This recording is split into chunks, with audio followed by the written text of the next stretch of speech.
So, when you think about it, Renegade Shepard in the first Mass Effect is kind of proven correct. Like, Paragon and Renegade is set up not to be as like good versus evil, but more like Jean-Luc Picard versus Dirty Harry. I know what you're thinking. Did he fire 6 shots or only 5? A Paragon Shepard might talk their way through a biotic cult encampment to get one of them to surrender, while Renegade Shepard might threaten his way through, or just shoot everybody. But either way, Renegade Shepard will bulldoze his way through the problems, while Paragon Shepard will usually follow policy and procedure with a gentle touch. Also, Renegade Shepard is just like a little bit racist. I don't think it's extreme to stand up for our inalienable human rights. No pun intended. But this whole dichotomy kind of breaks down when it comes to the Council. It doesn't seem to matter what decisions you make, the Council will always deny you and block you on every turn. Like at the beginning of the game, it kind of makes sense for them not to believe you on Saren, because you go in there ranting and raving about visions or whatever. But even after you prove yourself, the Council is still incredibly unhelpful. It doesn't seem to matter what decisions you make, they still yell at you no matter what, and they barely provide you any actual help. I mean, you have to buy your own damn weapons. And then after you reveal the mysteries of the story, they basically impound your ship for no reason. Even if you play the nicest possible Shepard following every procedure, knocking on this poor jellyfish and everything, they just dick you around for fun. The only way out of the situation is to unimpound your ship by force. On face value, this is a renegade option, but it's not a choice. You need to do this. There is no way to proceed without doing this. In this way, the game is saying that even as a Paragon, you need to break the rules, that the rules will always hold you down in the end. And, I mean, this is kind of weird, right? So I decided to make a series to talk about this sort of stuff. With Mass Effect 4 being announced-ish, and the Mass Effect Trilogy Legendary Edition coming out next year, what better time to do a series retrospective looking at the politics of Mass Effect? So that's what we're going to do. But don't let the word politics scare you off. I promise I'll only talk about the gays very briefly. It'll be painless. Oh, and just so we're clear, I'm going to try to analyze each game as they came out. So like, when I'm looking at Mass Effect 1, I won't be considering 2 or 3. I'll be looking at 1 by itself. However, when I do move on to Mass Effect 2, I will consider previous games and how they build in the story and the thematic elements.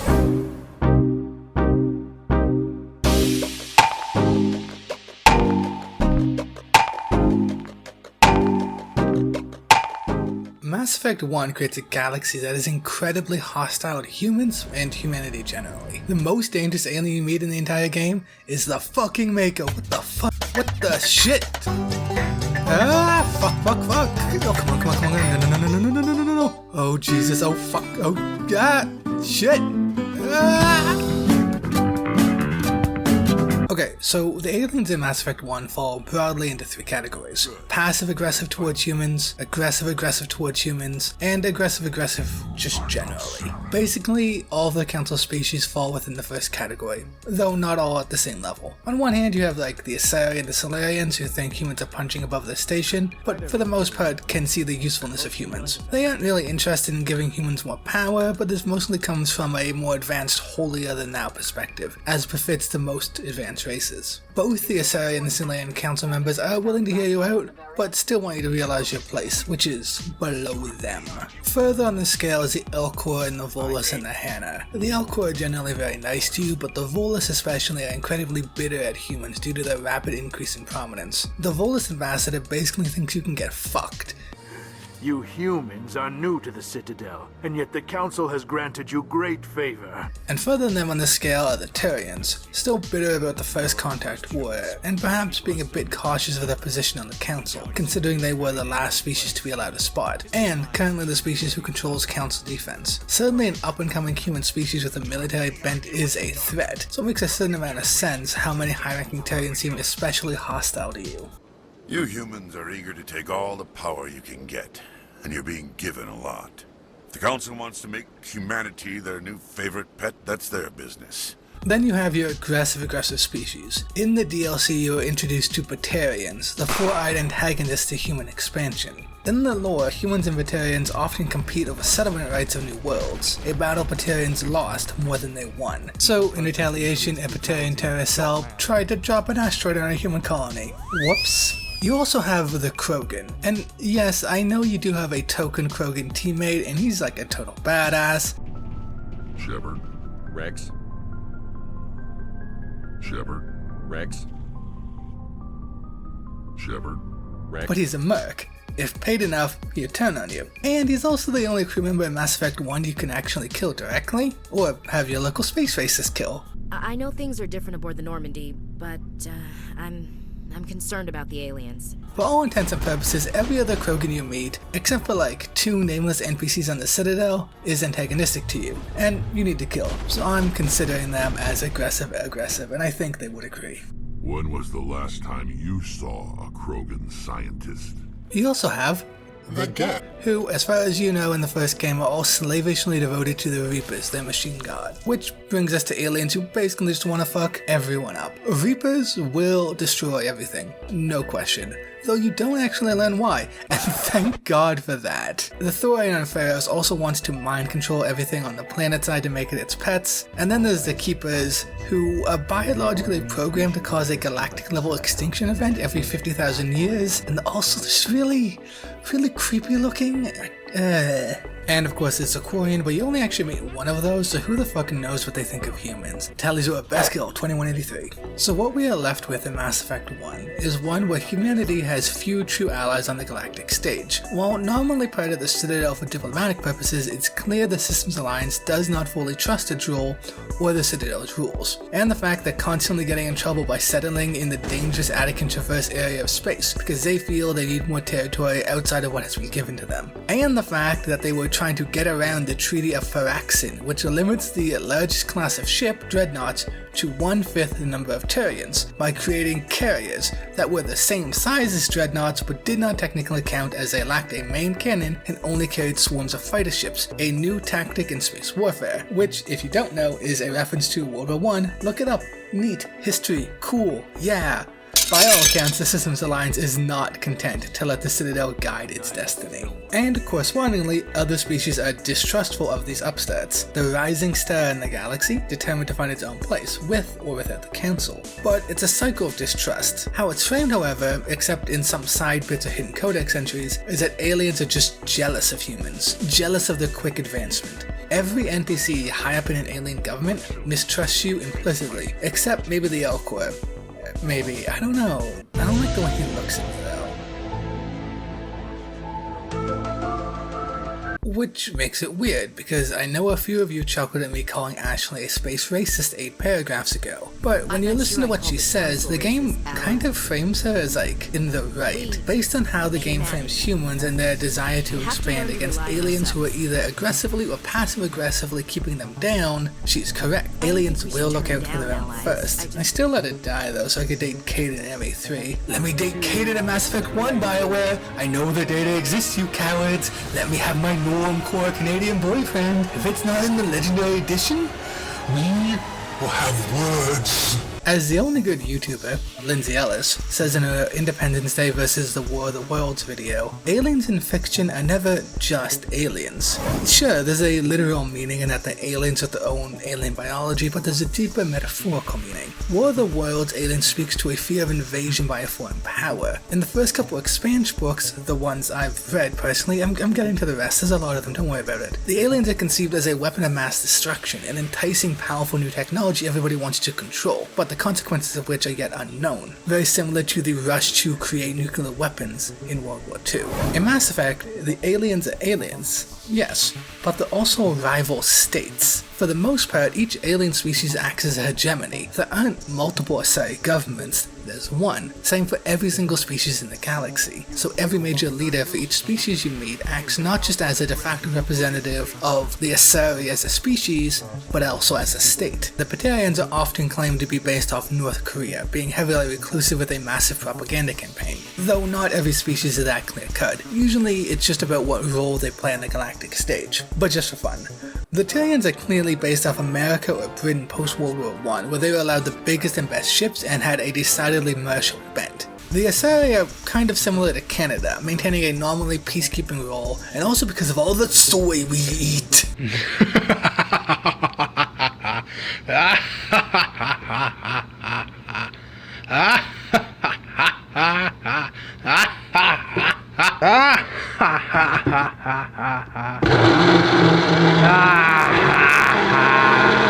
And the Solarian French? Okay, so I guess it doesn't really work as a one-to-one comparison, but it's clear the species are portrayed primarily as competing states. There are some exceptions like the Reapers or to a certain extent the Krogan, but by and large, that's how we perceive them in Mass Effect 1. So with that particular framing of how aliens are presented, we can take a deeper look at how aliens and humans interact, and using international relations theory, see what the game might be trying to say. So put your thinking caps on, it's time to learn.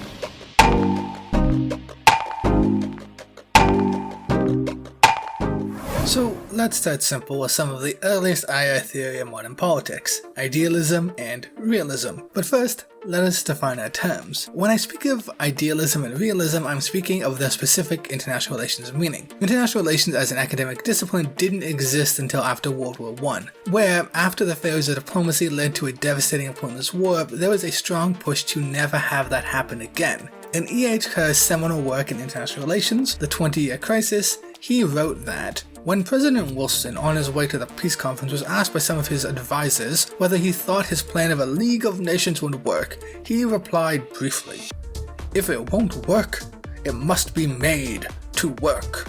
This was the basis of idealism, also known as utopianism, but that's a lot more awkward to say, and frankly I've had enough to understand as it is at the best of times. It was the idea that states could be made to coexist, and this would have to be achieved at any cost. E.H. Kerr likened this to a medieval alchemist trying to turn lead into gold. It was a product not of analysis, but of aspiration. Unfortunately, a lot of these idealistic ideas fell apart in the wake of World War II, and as these utopian projects of idealism started to fall, so too did the rise of realism as a political concept. Drawing inspiration from the likes of the Thucydides,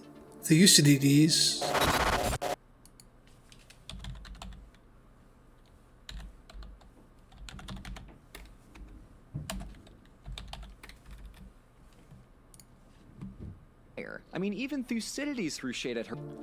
Fuck it. It's drawing. Drawing inspiration from the likes of Machiavelli, realist thinkers, including Kerr, pictured a world starkly in contrast with idealists. John Haslam breaks down the ideology into generally having four main tenets. 1. States are the central actors in international politics, rather than leaders or international organizations. 2. The international political system is archaic, as there is no supranational authority to enforce rules. 3. States act in their rational self-interest within the international system. And 4. States desire power to ensure self-preservation. So you might recognize that point 2 isn't really true in Mass Effect, or like in reality with things like the EU or its galactic equivalent with the Council, but we will discuss that in a later section.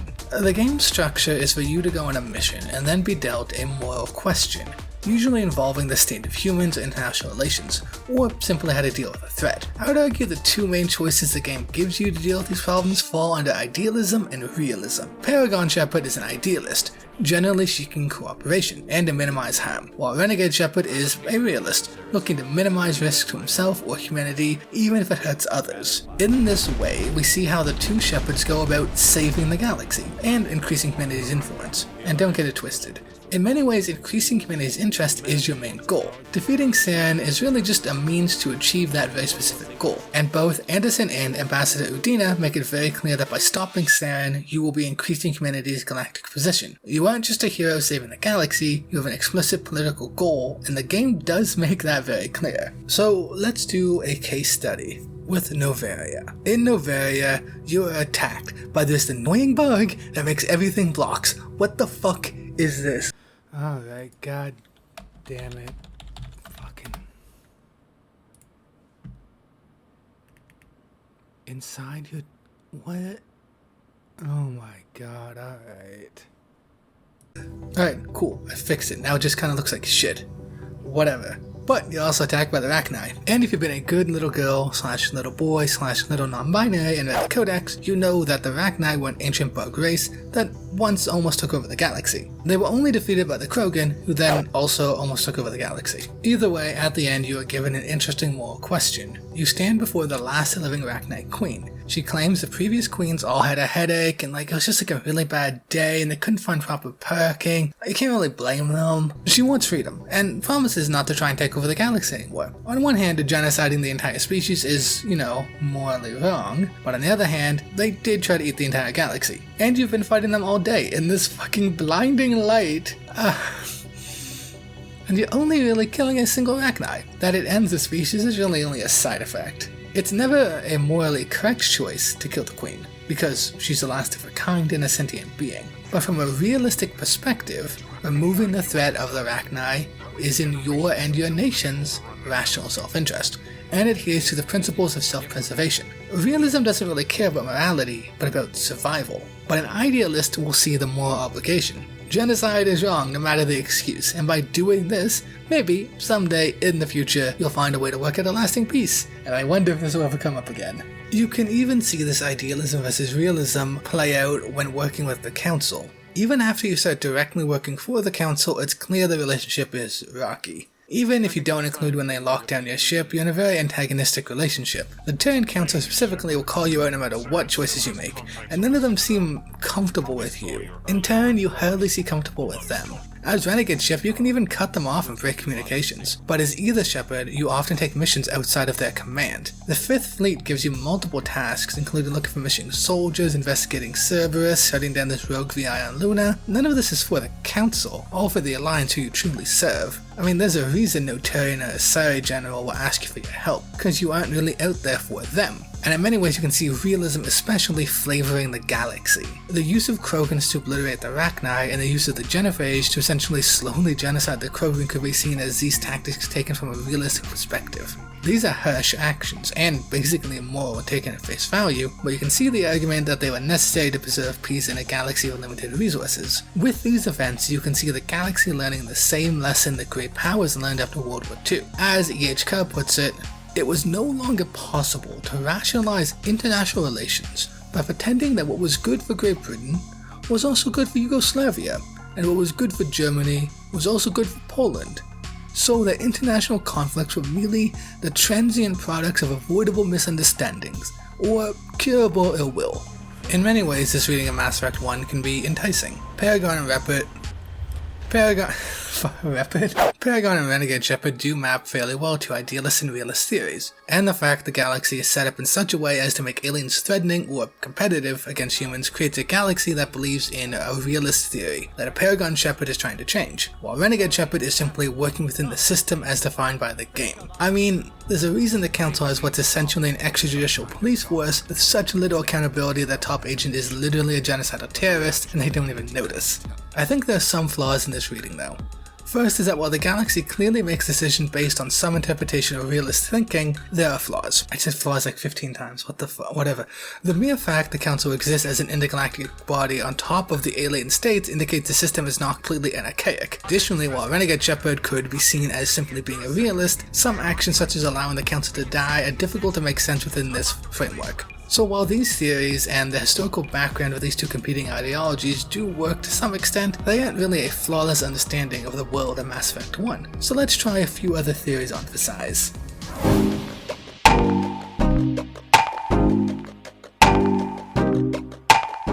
Political science wonks just love the prefix Neo, and I don't know why. Just stop it, make up new words, stop adding Neo to everything. A Neo-Institutionalism can in many ways be seen as an extension of realism, but modified for changing times. Instead of seeing the world strictly through hard power, they look at it with a combination of hard and soft power through international institutions. Okay, more term defining. Are you having fun yet?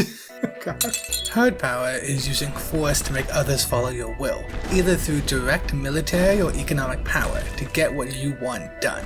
Soft power is using culture, politics, norms, institutions, and diplomacy to try and assert your will as opposed to using direct action. Example, the 5th Fleet swooping in to save the game at the end of the day is an example of hard power, direct action to assert your will. Meanwhile, Shepard talking Saren into offering himself is an example of soft power. You aren't forcing him to do that, you're convincing him through diplomacy to let you skip this annoying boss fight. So Neo-Institutionalism grew around the tail end of the Cold War, partially through the works of Robert O. Keohane, probably saying that wrong, and a number of essays and books where he extolled the virtues of institutions. In this theory, the world, or galaxy, are still archaic, after a fashion, but the use of institutions can lower the possibility of misunderstanding when dealing with other states. When going through a recognized institution with defined rules and norms, it makes it easier for states to come to agreements. As Keohane says, "The procedures and rules of international institutions create informational structures. They determine what principles are acceptable as a basis for reducing conflicts and whether governmental actions are legitimate or illegitimate. Consequently, they help shape actors' expectations. For instance, trade conflicts are increasingly ritualized in a process of protesting in the World Trade Organization." My apologies to Robert O. Keohane. So in this, we see states that are still competitive, and we still have states as the main actors in politics. The institutions are political bodies, but are beholden to the governments that control them. Correspondingly, international institutions that share cultural and political similarities are more likely to be effective. NATO, for example, tends to be more effective than the United Nations, due to the shared cultural values of NATO, while the UN Security Council is often deadlocked by competing interests. And you can see this in Mass Effect 1. The Batarians have a strong cultural practice of, it's slavery. They have slavery. It's a caste system, and the lowest castes are slaves. This often puts them at odds with the freedom-loving Citadel, which tried to outlaw the practice, leading to increasing tensions. The Citadel was basically useless in outlawing the Batarian caste system. The cultural cohesion was simply not working, and so the Batarians left after a number of diplomatic issues, leaving them essentially as a rogue state. The Citadel often acts something like a combination of the EU, United Nations, and NATO. From NATO, they have the Collectivized Defense Force, where the Citadel has a collective military based off its member states. They also have some of the legislating powers that the EU has, and with it has some of its problems. One of the major issues that neo-institutionalism has to contend with is the democracy deficit. That is, the international institutions are not always responsible in the same way member states are responsible to their voters. The World Trade Organization, for example, completes its key negotiations in closed rooms, and many deliberations from the EU's Council of Ministers, one of the most important legislative bodies in the EU, is done behind closed doors, and is made up of non-elective governmental representatives. This has led to conflict with some member states. And we can also see this conflict making its way into the story of Mass Effect. The Human Terra Nova Party is decidedly against the Citadel and the Council because they think human interests are being placed aside by the non-human Council. In their view, decisions are being made undemocratically about humans, but not involving humans as much as they feel like it should be. And they're not entirely wrong. At the start of the game, the Geth attack the human colony of Eden Prime. Obviously, the Ambassador requests assistance in defending the colonies from future attacks. The Council, an unelected group of 3 aliens, denies the request, saying it's their own fault for settling a dangerous region of space. In this instance, we can see a potential flaw with relying on institutions. While they create norms and policies to follow, sometimes the policies don't give your state the results they personally want, and it can be easy to be bitter about the lack of democracy inherent in that system. And if you're really smart, you might have realized what I'm describing isn't really just neo-institutionalism, because neo-institutionalism is a form of neoliberalism. Yes, I know. And you'd be correct. Neoliberal international relations theory with regards to how it sees institutions and the ability for common grounds between states are essentially the same theory. Although neoliberalism is also connected to a lot of other theories in regards to economics that neo-institutionalism does not technically advocate for, so I don't like using the same word for it, even though they have a lot of related policies when it comes to international relations. And if this all seems like confusing, that's because it's probably designed that way on purpose to entice you to get a sweet college degree. Wow, cool. Luckily you have me here to explain the broad strokes to you, so you can walk around right about here.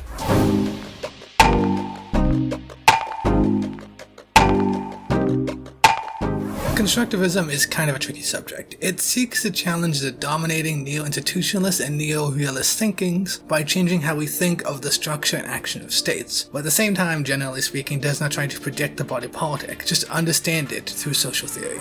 The main claim we can take away from constructivism is the rejection of the idea that states are inherently always going to focus on power relations. Both realism and neo-institutionalism think of states as creatures primarily of power, whereas constructivists would argue they're creatures of ideas, bringing to the forefront that our conceptions of what states are and what they do is inherently constructed through politics, culture, and shared understanding. What do you mean none of that made sense? Okay, fuck it, example time. AI in Mass Effect is a contentious topic.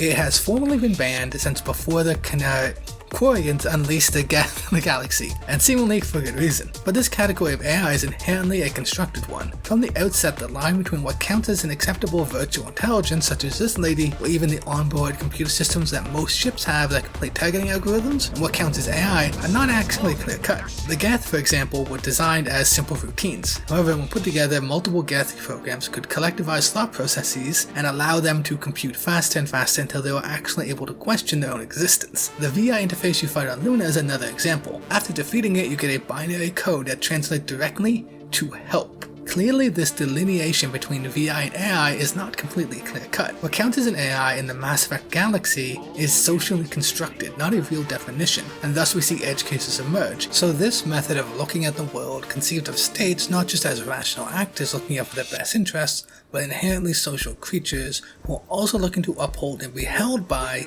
social norms. In this sense, institutions like the EU and NATO aren't just means by which rational actors achieve mutually benefiting agreements for their own rational self-interest, but by existing institutions they have power of the socially generated understanding of said institutions.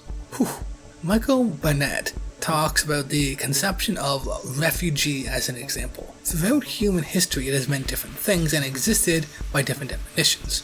At various times it has been as narrow as only people who are being persecuted by the government to as broad as anyone fleeing a war or a natural disaster. What a refugee means at any particular time or space is constructed, and thus states' obligations to said person are also constructed. So we can use this theory to try and understand the ending of Mass Effect 1, specifically this scene.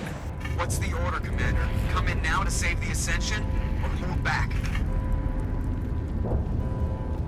As I talked about in the Idealism versus Realism section, this moment can be hard to conceptualize. Specifically, why is not saving the Council the wrong decision, or the renegade decision? In a constructivist sense that sees the world not as inherently archaic, but instead bound by norms and social constructs, we can see the Council is important not just because they are the government, but because of the norms and accepted reality that the Council represent. The galaxy at large accepts them as the legitimate government of the galaxy, and this collective understanding of who they are gives you a powerful reason to help them. It's not simply a rational choice in the sense of what will I or won't I get from performing this action, but instead can be understood as a social good based on the identity of the galaxy that we have accepted. Constructivists are incredibly interested in norms, how they grow, how they spread, and how they are institutionalized, and how these constructed realities become accepted and help shape international politics. We can see these types of norm buildings within Mass Effect 1, with things like the proliferation of anti-AI thought, even though the exact definition of an AI is a constructed reality.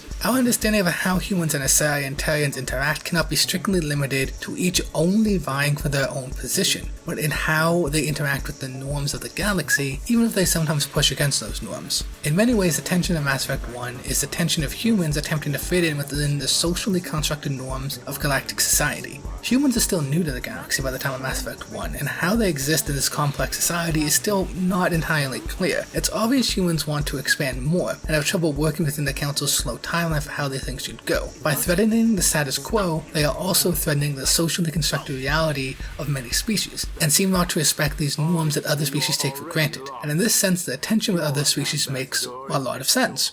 So, that's all really interesting, but we do have one last theory to go over, and it's the big one. You've been waiting for this, get ready.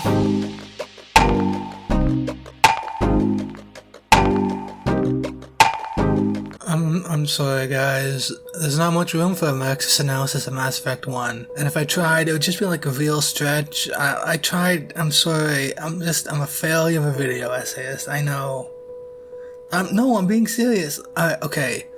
Fine, we will do a little, tiny Marxist analysis as a treat. But there's a lot of variation in Marxist theory, so it's time to spin the Wheel of Socialist Theory!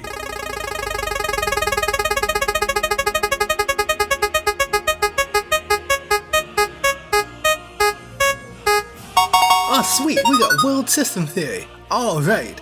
So, World System Theory was popularized by a writer known as Vladimir Lenin. I hope I'm saying that right. When 9/10 of Africa have been seized, when the whole world has been divided up, there was inevitably ushered in an era of monopoly possession of colonies, and consequently of particularly intense struggle for the division and redivision of the world. I am Russian, this is my Russian accent, fuck. He argued that monopoly capitalism has essentially created a two-tier system.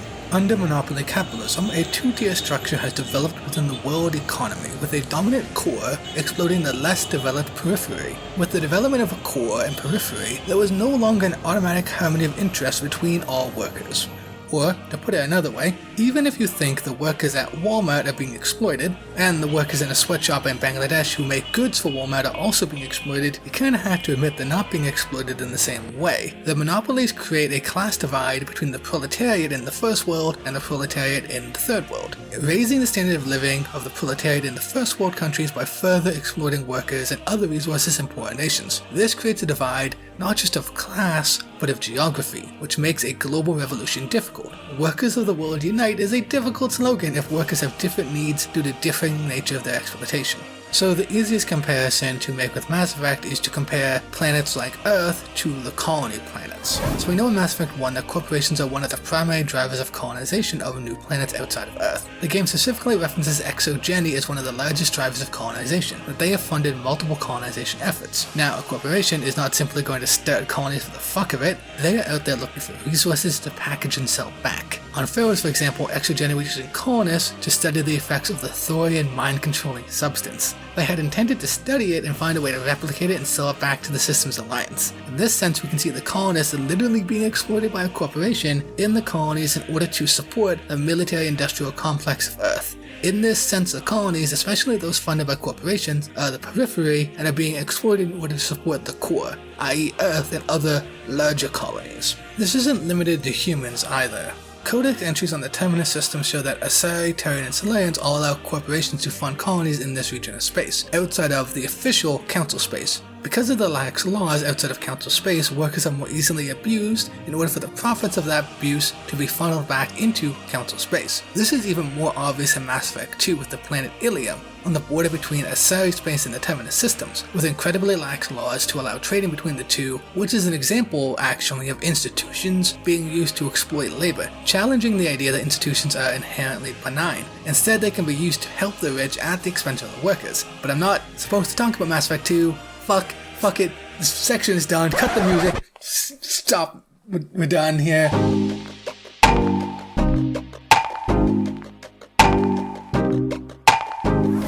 All of the theories I've talked about were talked about in the very broadest sense. These theories have many variations, and I didn't really do any of them justice. Instead, I wanted to briefly go over their main tenets instead of doing a deep dive into all of the variations. And to that same extent, I'm not endorsing any of these theories outright. My point wasn't to show that any of these theories are accurate, but to show how these theories bleed from academic to reality to media. International relations as an academic discipline hasn't stayed in its academic ivory tower. As a modern discipline, the theories about international relations started after World War I, and it has done so specifically to try and influence how states interact. From a constructivist sense, by creating theories, we create norms which can help entrench those ideas into the consciousness of decision makers in various states. Henry Kissinger, for example, is often looked at as a classical realist thinker. However, this wasn't simply a post hoc justification of his actions, but instead he was influenced by realist thought that he then replicated and modified, and at the same time committed some horrendous acts that were then later justified by this same thinking. Political theories aren't just stuffy things for academics. They influence politics and are replicated. To this day, forms of neo-realist thought, with some neoliberalism and neo-institutionalism sprinkled in, remain at the forefront of international relations. Theories about how the world works has influenced decision makers who then turn those theories into reality. So the question remains, are those actions inevitable, or simply a product of what we have assumed is inevitable? These theories have baked into our understanding what is #real. Even our conception of what a state is a modern invention that hasn't always existed, but now we assume them to be correct. How states interact and associate are things we just know, but when we stop to think, why do we just accept these things as self-evident? Many video games don't have explicit political messaging when they create worlds, and a lot of them push back against the idea of politics at all. Do we touch topics that bear a resemblance to the geopolitics of the world we live in today? Hell yeah, because this is the That is the subject matter of modern warfare.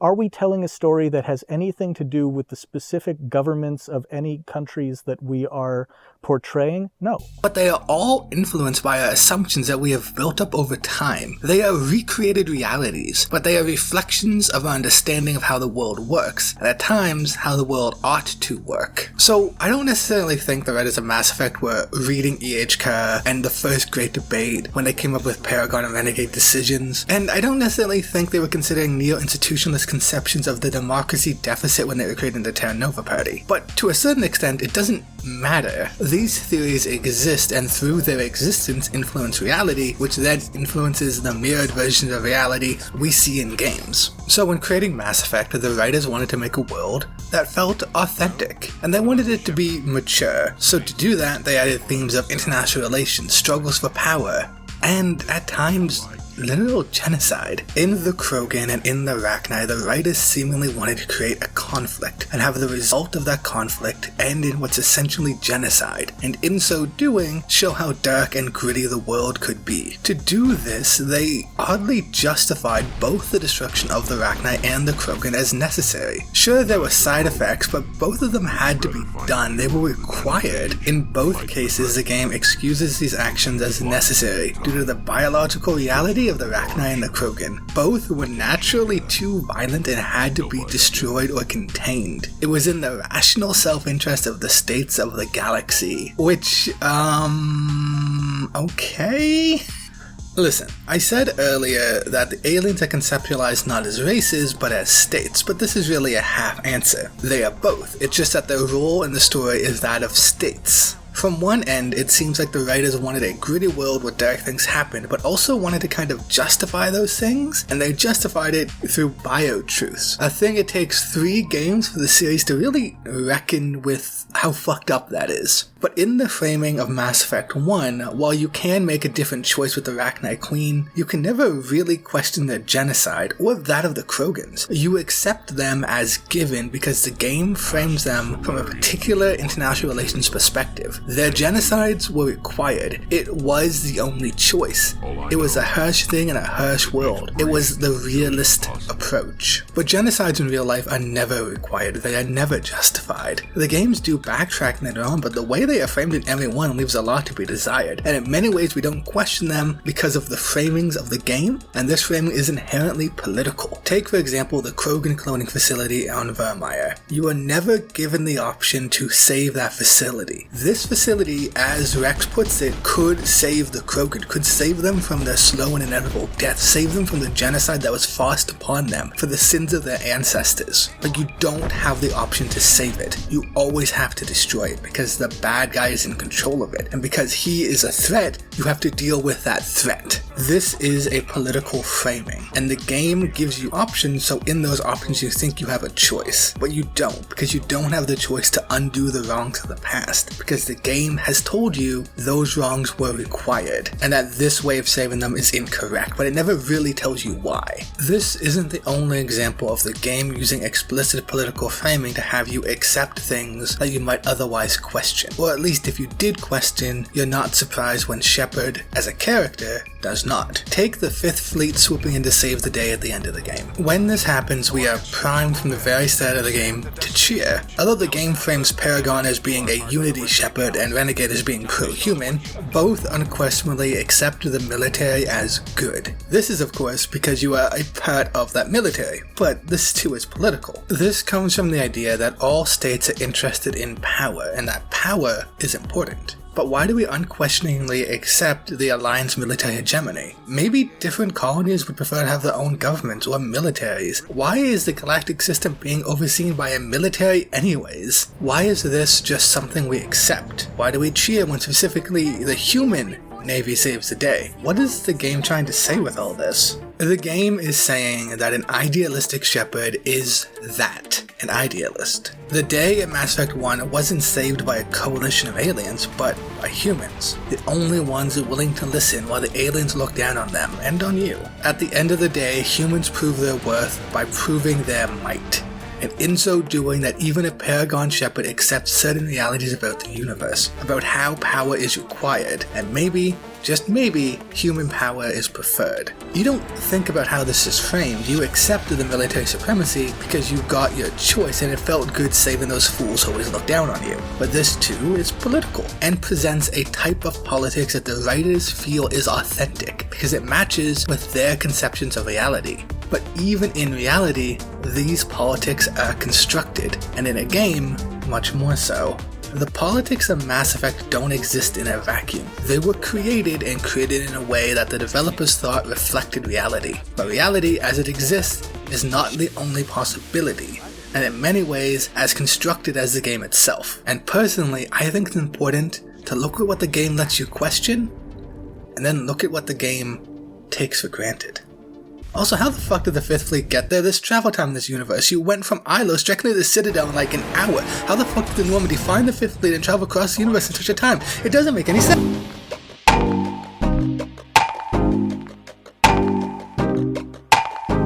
And that is the video. I hope you enjoyed this video. It was hell to write. I rewrote the script like 5 times and re-recorded it at least 3 times in various sections. But if you did like it, remember to like, comment, and subscribe.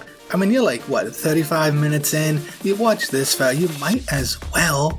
Greg? What the fuck, Greg? Why haven't you subscribed yet, Greg?